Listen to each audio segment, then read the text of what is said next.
Welcome to Networking RX, a podcast devoted to helping business professionals like you enhance your networking skills in order to become more proficient giving and receiving quality business referrals and improving the overall quality of your life and the lives of those around you.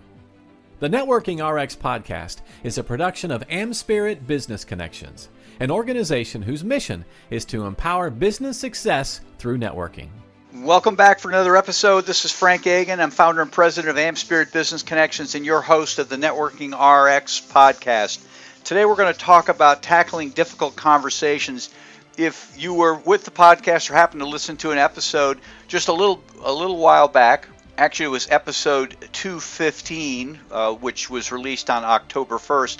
I interviewed on the program, actually it was a two-part interview with Deborah Roberts. I interviewed her and then I got her to stick around and we did another interview where we did a program together. It was kind of facilitation on how to make someone like you in under 5 minutes, which was very useful. In that interview, she referenced some various documents that were on her website. A couple of those I had included in the show notes for episodes 215, 216. You can go back and look at them. But there was one in particular that really caught my eye, and I printed it out, and I've been looking through it, and I wanted to take the time to go through it. I will put in the show notes a link to it so you can get it yourself because it's rather lengthy. I'm not going to read it all to you, but I will go into some detail with respect to it. But I would recommend you going and getting it because it's a great primer for tackling difficult conversations. The title of it is Tell Me What to Say, Action Guide. The top 3 reasons why people avoid difficult conversations and how to overcome them. Thought that was very insightful, very useful. Before I jump into that, however, let's take a step back and let me share with you who Deborah is. Now, if you were able to listen to episode 215, she went into detail about herself, but just quickly, she is the author of a book called The Relationship Protocol. But her background is that she's a social worker. She's a licensed clinical social worker, and she has spent many years, started her career really in the not-for-profit realm, working with troubled youth, poverty, legal services, and at mental health clinics, and then it's kind of morphed over into broader relationships. She has a private practice and she consults with businesses, and much of it is on communication. That's what the relationship protocol is all about. So she's got a vast array of experiences working with people, helping people take on difficult conversations. And so she took the time, she put this short little, I'll call it a white paper together that really is very helpful at helping individuals understand why they're not having difficult conversations and what you can do about them. So let's spend some time. We're going to kind of go through, take a top-level look at Deborah Roberts' white paper here, the top 3 reasons why people avoid difficult conversations and how to overcome them. Quickly, the 3 reasons why that she gives as to why people avoid these difficult conversations are: 1, you're not sure how to start talking about a topic, what to say, or how to say it. 2, you don't want to hurt the other person's feelings. And then 3, you're afraid of an emotional outburst on their part, or worse yet, on your part. So let's talk about each of these one by one if we could, and kind of get into some of the things that Deborah has shared. So the first reason why people avoid difficult conversation is they're not sure how to start talking about a topic or what to say or how to say it. Now, what Deborah advises is the first thing you should do is to plan ahead of time. For 1 or 2 takeaways that you want them to have, or the main point, in other words, do some pre-planning. I find myself when people come at me with issues, it's not that I try to avoid them, but I do try to give myself a little leeway. I want to plan. If somebody emails me and says, "Hey, listen, I really need to talk to you." Generally, if people call, it's really hard because I've got so much going on. I really need to schedule things, so I ask them to schedule them. But if I've asked somebody to schedule or they're reaching to get out on my schedule, I will always ask, okay, what is this about? Can you please let me know what it is about? Obviously, you've put some thought into what you want to be talking about. I would kind of like to know so I can do some planning. Likewise, if I've got to approach somebody with a difficult conversation, I do want to try and think through, okay, what are the things I want to try and get across? What are the, what do I want to try and come away with? It's never I just, want to blow up a situation. It's I want to try and come to terms with this or that. And then she suggests that you think about how you want the other person to feel when you're speaking to them. Do you want to, do you want to put them at ease? Do you want them to realize that, hey, you're in trouble? How do you want them to feel as that conversation is going? Generally, for me, I just want to try and keep it calm. I want a calm conversation because really very little good comes from high emotions. Very little. A lot of bad can come from it, in all honesty. It's just I want to try and keep things calm. Sometimes they start to get away from you, and I need to be able to just kind of put my arms around it and just say, okay, hold on a second, let's take a step back. But part of that, she indicates in here, is that you need to let the other person know your intentions for the conversation. I mean, literally right at the beginning, and she gives a couple examples here. I want to talk to you because I want to get along with you, and I want us to be closer. So you would start out a conversation like that, just to kind of let people know this is what the intentions are. I'm having this conversation because you are important to me, and I want us to get along. Or I don't want to fight with you, but we need to have a serious conversation. You know what? I don't want this to be a fight, but there's things that we need to talk about. There are things that we need to talk about and try and tackle between us. And so she says, when you state your intentions at the beginning, the other person knows what to expect. And I think that's very insightful, is that, rather than just jumping in and I don't want to say attacking, but just going right to the topic, you kind of have that preamble of saying, you know what, this is what I'm looking for when this is all said and done. We're not fighting, or we've become closer through this. And I think that people sort of understand that, all right, you know what, I'm not being dressed down, I'm not being fired, I'm not being demoted, I'm not being told anything bad, but it's really kind of positive in the end, but we've got to kind of get through this little rough patch. And then she says you need to describe the behavior and how it makes you feel. Instead of blaming or name calling, you talk about the behavior and not say you're a mean person, but when you say these things, it makes me feel bad. And again, she gives some examples. I feel upset when you raise your voice. It bothers you. It bothers me when you speak in a condescending tone. It's very hurtful to me. Now, she's not saying, hey, you're mean and nasty. She is basically saying, this is what I feel. I'm not saying you intend for this, but this is what I feel. I'm not saying you are this person. And this is an important distinction, and people pick up on these little nuances. If you say somebody is mean and nasty, they're going to get defensive. But if you say, listen, I feel bad when you talk to me that way, it's hard for them to get defensive because you're sharing your feelings. And if they come back and say, well, I'm not this or I'm not that, you can say, I didn't say that. I just was telling you how I felt. And you can then keep it calm, and that can help step them down.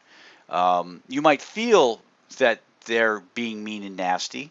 That may not be their intent, but when you come at them and say, hey, you're mean and nasty, or you're condescending, or something like that, you just inflame the situation. That's the only thing that you do when you make a declaration like that. At any rate, Deborah also shares that you should put yourself in their shoes. We should put ourselves in their shoes and be compassionate. Try and understand their point of view. If you can think about their point of view ahead of time, that would certainly be helpful. Doesn't mean you're right, but at least you're thinking about it. Try to present yourself with confidence. And when they're talking, you need to listen and be curious and interested and really try to understand. It's not just about you getting your point across. It's certainly about them sharing what they feel as well. So that's the first reason why we might avoid a difficult conversation. We're not sure how to start talking about a topic. We're not sure how to engage in that topic. The second reason is you don't want to hurt their feelings. You don't want to hurt their feelings. You don't want to make them feel bad. Years ago I had a friend. Well, I still have a friend. He's still my friend. But years ago he told me this story that his neighbor's dog was pooping in his yard, crapping in his yard, and he went and he talked to the neighbor, and he just, and I said, wow, that was pretty bold of you. He said, Frank, in this situation, there's going to be one of two people unhappy, and it wasn't going to be me. Very insightful. Stop and think about it. I'm not going to accept this behavior, but I'm going to go talk to the person.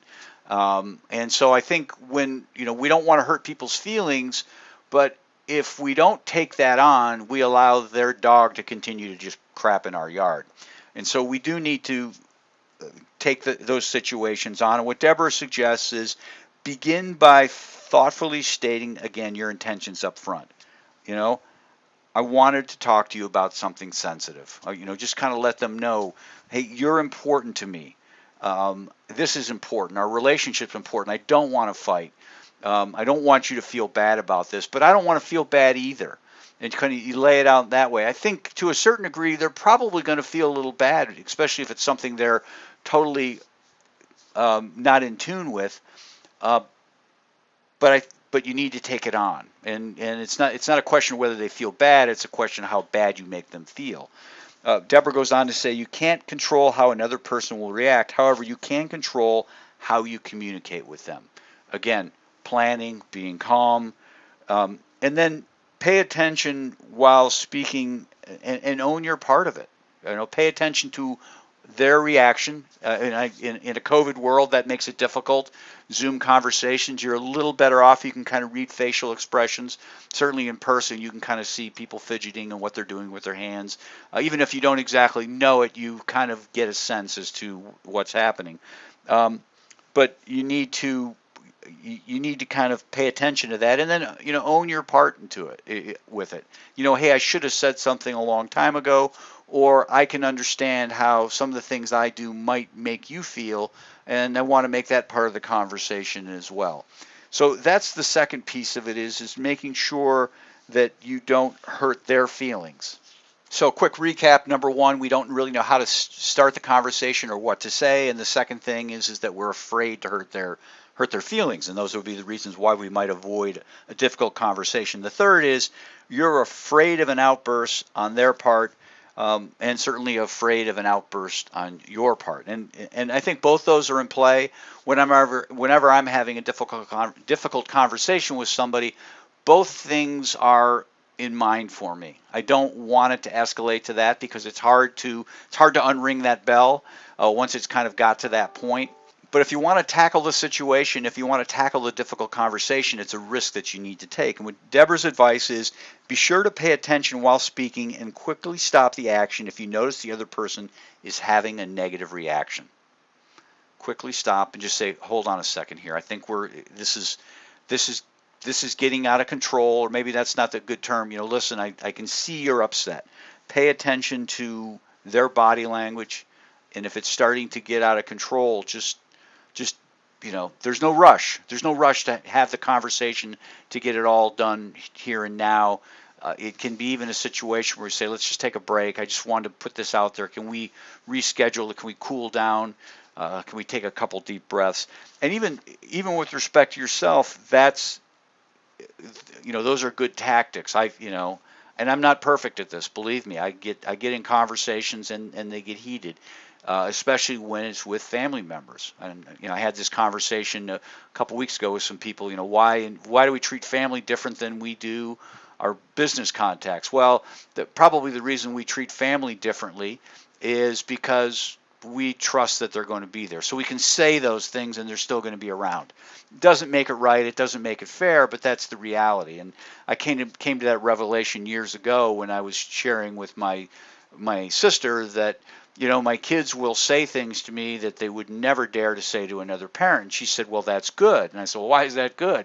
And she said, because you've created an environment where they know they can say something like that, and you'll still love them. You'll still they'll still have a place in your home. Again, it doesn't make it right, but that's the reality, is that they feel comfortable enough that they can tell me really what's on their mind, even if what's on their mind is unreasonable. So we do get into these situations where things get heated, and we just need to take a deep breath. We just, hit the pause button and say, hey, okay, this is getting a little bit beyond where I wanted it to go. I really want us to remain friends. I don't want to fight about this. I want us to come to some sort of common understanding. Again, back to my statement before. Listen, I don't appreciate your dog crapping in my yard. Is there a way we can work this thing out? And I'm just using that as a metaphor. Deborah shares a couple examples which I think are really useful. I'm feeling attacked now, and I want to understand what's going on. Can we try to remain calm and figure this out? Or I can feel myself getting defensive, and I don't want to do that. I really want to have a productive talk with you. What can we do to make it better for both of us? Again, it's kind of taking a step back. Let's take a deep breath here. You're not accusing them of doing anything. It's just our conversation is getting heated. Can we tone it down a bit so we can have a productive conversation? Yelling seldom solves anything. Seldom solves anything unless you're trying to get somebody out of a burning building or something like that. Yelling doesn't solve anything. So those are Deborah Roberts' top 3 reasons why people avoid difficult conversations, and some insight as to how to get around them. Number 1, again, you're not sure how to start talking about a topic or what to say once you're in the conversation. 2, you might avoid it because you're afraid of hurting the other person's feelings. Remember, you've got to tackle the situation, and if you approach it the right way, their feelings might be hurt a little bit, but it's better off in the long run that you tackle the conversation. And you're afraid of emotional outbursts, and a lot of that is just kind of controlling the tone and the pace of the conversation. The last thing that Deborah says in her little white paper, which I thought was great, and which I will quote for you: your goal is to express yourself clearly and in a positive way. You can still be direct and confident, even authoritative if need be, but speak with kindness. Don't make the interaction about being right or winning. I thought that was really insightful from Deborah Roberts. Again, she's the author of the book, The Relationship Protocol. I will put in the show notes a link to this guide. You ought to poke around on her website if you get an opportunity. She's got lots of great information in there that you can certainly use to deal with your relationships, communication type things. Just pop in there and take a look. Before we wrap up, I wanted to just remind people we're looking to add quality people to our stable of franchisees. This is a unique franchise opportunity in that it's geared for aspiring entrepreneurs or professionals to add on to what they're already doing. Again, and I've said this before, all of our franchisees do something else. For a couple hours in the morning, a few mornings a week, our franchisees operate the AmSpirit Business Connections program. The rest of the week, they're accountants, attorneys, financial advisors, realtors, coaches, consultants of various kinds. If you're interested or know somebody who's interested, contact me using the email in the show notes, or you can use the one we provide at the end of the podcast. If you're trying to introduce me to somebody, the best way to do it would be to email them and include me on the email and make an introduction to the two of us, and we can take it from there. Thanks for joining us on the Networking RX podcast. Please put what you've learned into action today and let us know if you have questions, comments, or ideas for future topics. You can email them to us at podcast@amspirit.com. That's AmSpirit.com. Finally, so you never miss an episode, be sure to subscribe to the Networking RX podcast through iTunes, Overcast, or however you receive your podcasts. Now get out and network with someone.